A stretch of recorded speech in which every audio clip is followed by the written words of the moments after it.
Oh, hey, welcome back to the channel. I'm Peter Muckery, a Dallas-based DP and Gaffer. You may be wondering what I'm doing down here. Well, it's all about the Dana Dolly.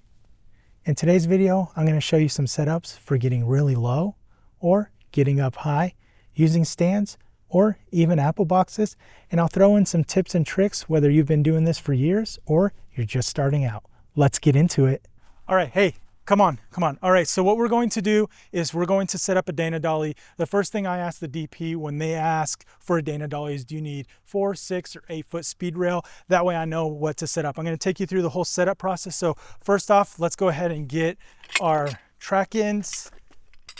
All right, set them down like this. And the reason I set them down like this is it's a little easier if you're doing it on your own to set it all up. Because look, if I'm a little short, I can make an adjustment. Awesome. Before we get too far into it, I want to show you the differences. There are 2 kits available online. There's the original track end kit and the universal track end kit. So when you get these rental kits, what you get is a complete kit, and I'm going to go through what's inside. So you'll get a 75mm bowl. You will get a 100mm bowl. And then you will get a 150mm bowl. And then you'll get your track ends. And what your track ends are the portions that hold your speed rail. So there's 2 types. This is the original track end, and then this is the universal track end. And this looks like it has cheese burrows on the ends. And it's actually a lot easier to set up with the newer style, the universal, I think it is, because when you're dealing with a longer piece of speed rail, you have to fight this in, make sure it's lined up, and you're kind of battling it a lot more, versus this one is as simple as dropping it in and you have it connected. Even if it's upside down, it's the same thing. You can loosen it up and connect it easier. And if you have someone on the other end, you're not trying to slide one end in, slide the other end in, and coordinating with them. You just lift it up to position, worry about your end, and they could focus on their end. So that's the big difference between the 2, is the track end in the system. Now, everything else that you get a little skate tool. If you ever lose this, it's a simple skate tool, so you could adjust the Dana Dolly. And then all of them are designed to have a baby pin, so this could go into a junior stand, and then also it could take a baby pin and you have a little screw that goes inside to tighten it on a baby. So you have 2 options when it comes to mounting it to a stand. And then this kind of goes in here, and this right here is a center support, and it's the same thing. It has a baby pin here, receiver, and then it has a junior, so you could slide it into a stand, and that gives you a center support when you have longer rails. But aside from just the way that the track ends are designed, everything else in the kit's the same. I would go with the universal, the newer style one. I like it better. It's just a lot easier to set up. And then I just click it all together and make it come together. What I like to do as well is when I pack this up, I usually like to keep it as open as possible, because right now someone spun it in a little, and what that resulted in is me being slower to set up. And that could have just been from transport or whatever. So go ahead and lock this guy in here. I come up to the other side, get it set up. This is what's nice about these universal track ends, is they have the ability to be set up like this. Uh-oh, someone spun this a little too much. Now it's loose. On the ground, open like this, rather than sliding in the speed rail and kind of fighting it. One tiny disadvantage is it does bring the actual speed rail off the ground slightly, just the way it's designed. You get a little bit lower, but I have a solution for that. So now you could actually run the Dana Dolly like this. You could bring the sled itself and have it set up nice and low. The only thing I would say is you'd probably want a center support, but now you can set it up this low to the ground, and that's one of the options. But we're gonna go ahead and throw the setup onto these stands. So now I could bring this in and be like, oh, you know what? I need to go a little bit wider. Let's see if that works. Get one end in, and get the other end in. There we go. Lock it off and we're set and ready to go. So now we have the Dana Dolly locked into place, ready to go. How do we know if it's level? Well, there's a few things you can do. So first off, you can get the actual sled and see if it moves. You see it going this way? Obviously this end is lower. So let's fix that. Go up slightly here. Is that enough? No. How about there? That may be it. So let's see how it's going. Leave it there. It's still going this direction. So we have a lot more slope. Oh, it stopped. Can we put it in any position and it not roll? It's good there. It's good here. Now we're nice and level. Now, some people, I put it in the kit, they like to have a level to see if things are level, and you could set it right on top. Some of the other sleds for some other brand of their version of the Dana Dolly will have a little bubble level in there, but you could keep one of these cheap ones around and you could check yourself. But if it's rolling around, then it's not level. So that's a good way to check. Now, something that you're going to come across is when you have this sled here and there's a heavy camera, look at that sag you get. So you could have a bit of sag. So what a lot of people like to do is get a little guy like this, tiny little stand, and then you bring up that center support.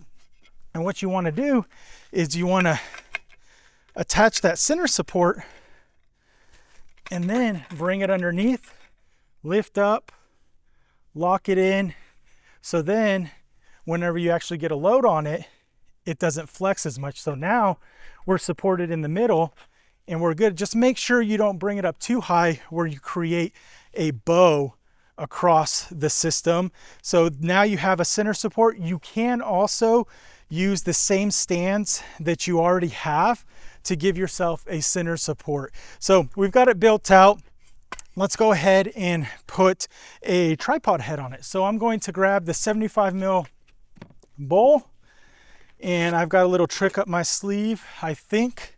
Let's see what we have. So we have this, you have this plate that goes on underneath, and then you're going to grab something. So this is a regular 75mm bowl type tripod. I'm going to remove it, and then I'm going to pop this guy on over here. It slides on. If you want to come take a closer look, you can see this goes on here, and then this goes underneath with this. Let's see if we're the same thread on this.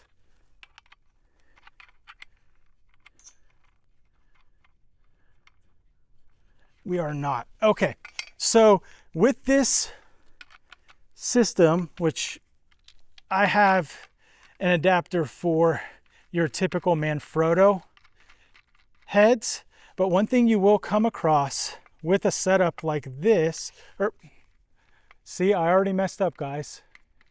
I got distracted, and you're gonna wonder, hey, why isn't it connected correctly? I didn't put that washer in place. And this is what's kind of a time suck, is forgetting something like this. But this slips on underneath. Make sure that it can actually line up. Now I'll be able to screw that guy on.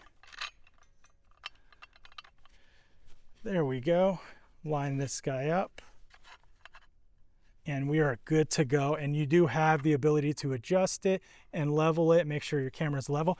But something that you will notice is I have this shorter handle that screws onto the bottom of the tripod head.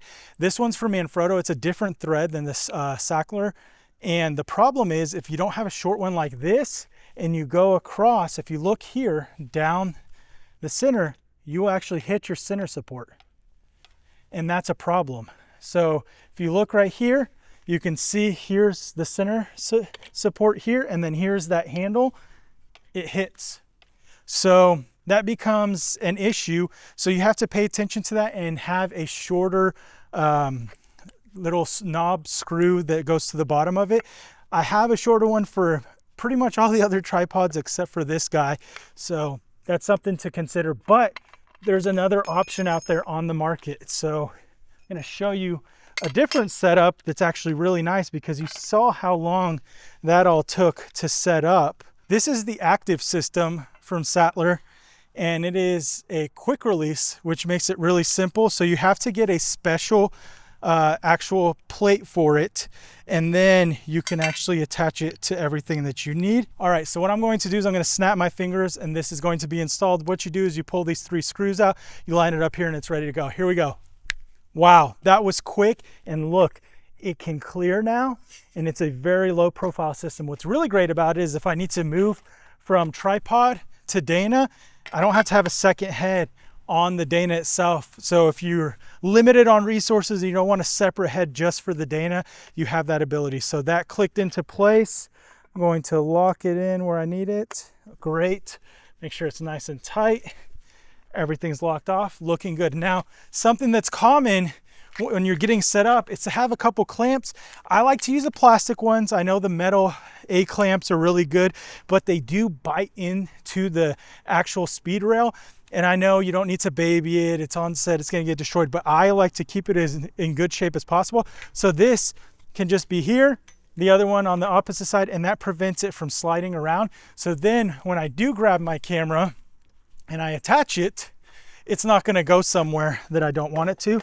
So now we're ready to go here, and we have our setup. Now I remove these, set them off to the side, and what I could also use these for is if I'm doing a dolly shot and I want to have a stopping point, I know that maybe I want to stop there, and that gives me a reference. So when I'm doing my movement, I know that I'm coming close to my stopping point.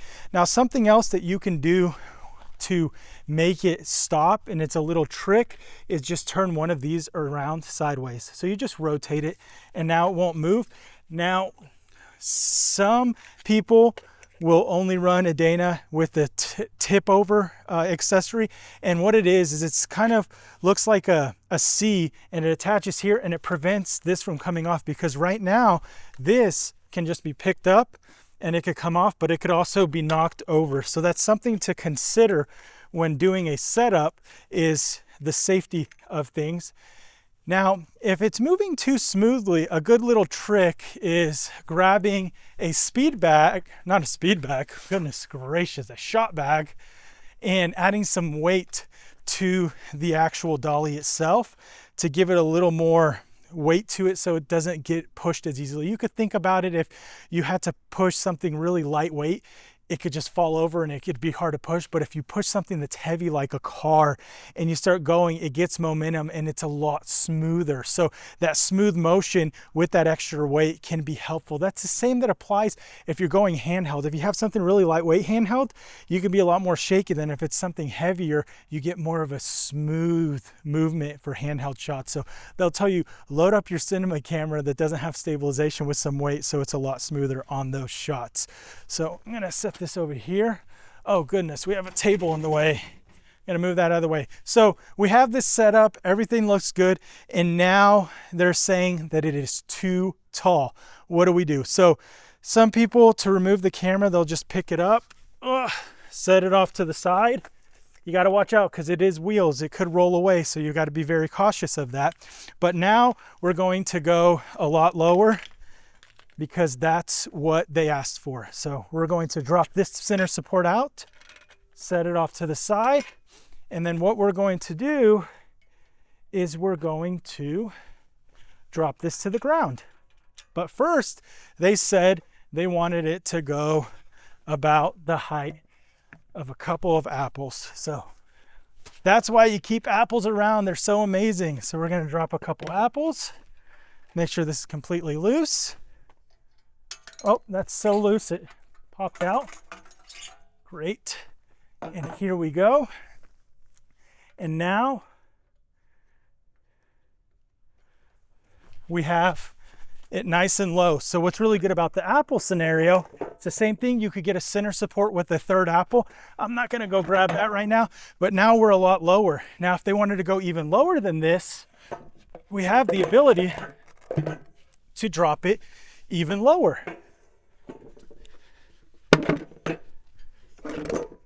So now we're even lower, which is really nice.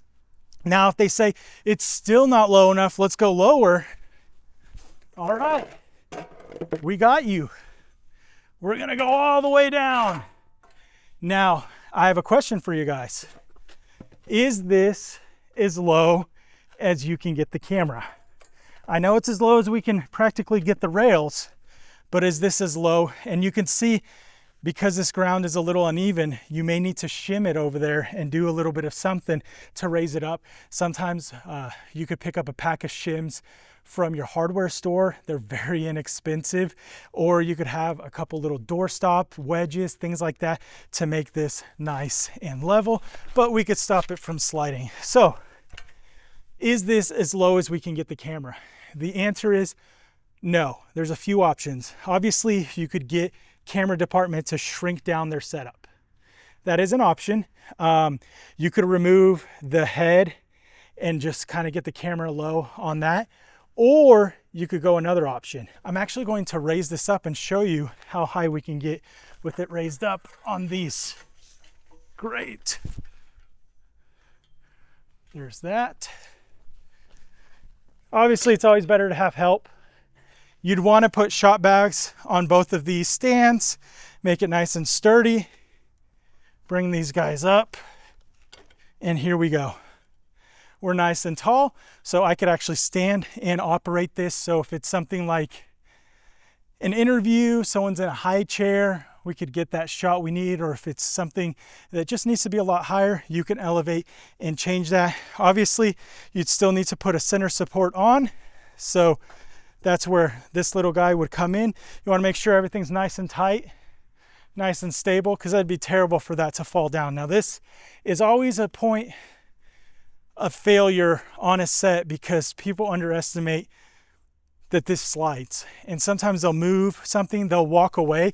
I've seen DPs even recently, they finish with a shot and they go start talking to talent, and all of a sudden the camera starts rolling away like this, and if it gets enough speed, it's coming off. So that's something to pay attention to. That's another reason to get it level. But what you need to do is you need to put a center support in here. And the reason I'm doing it this way right now real quick is just want to show, oh, see, we reached our limit. So this stand may not cut it. So it would be good to have a third stand that's equivalent to these to raise it up. So I don't have that right here. It's in the van, but you get the idea. So I was saying we needed to get lower. So why am I going up to get lower? I'm doing it wrong. Okay. So we're going to drop this guy down. Okay. So how are we going to get lower by raising it up from where it was? Well, there is an option to go underslung. So the camera's like this right now. So you can see it's a little high. And now if I snap my fingers, and now we're underslung. So when you go underslung, you do increase the risk of a camera falling. So be careful with that. So always run a safety cable to the actual sled of the Dana Dolly. That way, if a camera comes loose, there is a chance of saving it. And when you're low to the ground, it's like a parachute. It's not going to work. You can get a smash happen unless you tighten things up really tight where there's really no movement for it to go anywhere. So just be cautious of that. So you do run the risk. So now I'm a lot lower and I could get angles that I couldn't get before. So I could actually tilt down. Now everything's backwards for me because it's upside down. But if you see here, you can actually get really low. Now, if this still isn't low enough and you need to go a little bit lower, you do have the option of just moving to Apple boxes. So will this be too low? Yeah, probably, because there's a monitor there and whatnot, but you can get really low. Now, one thing that you're going to come across when you're set up is the possibility of stuff being in the shot. So let's say we wanted to get a shot like this, kind of like you would get from above, kind of pushing in. Well, you have a stand right there. So what can you do? Well, what you can do is you could set up some Apple boxes. Now, obviously, guys, do this at your own risk. I'm not a professional. I just play one on YouTube. But it's a good little trick with resources that you may have. Now, obviously, it's risky moving this around with this setup. I'm solo today, so I'm going to have to figure this out. It's all my gear. I'm taking a risk. Do not try this at home. So I'm going to knock this loose here so it has movement. I'm going to come here, Line this guy up. There we go. And then I'm going to lift up again. Make sure this is tight. Lift up. Camera's still alive. Get this out here. And now we've widened this up quite a bit. So what you could do as well is, if you do have them available, you can strengthen this setup by adding cheese burrows to this to connect this up. Obviously, you'd want to slide this the rest of the way so it's nice and tight and snug up against it. So let's go ahead and do that. Awesome. So now what we've done is we've opened up the end of it, and now if I want to get that sliding shot, that push in, I don't have to worry as much about the stands being in the shot. They're actually out of the way, and if I needed to, I could go even further and use an 8-foot piece of a speed rail to get it even wider and spread out a lot more. Now, the sag doesn't matter as much on this because you just need to make sure your dolly is level. Right now I'm going this direction, so if I want it to be a level shot, there we go, nice and smooth.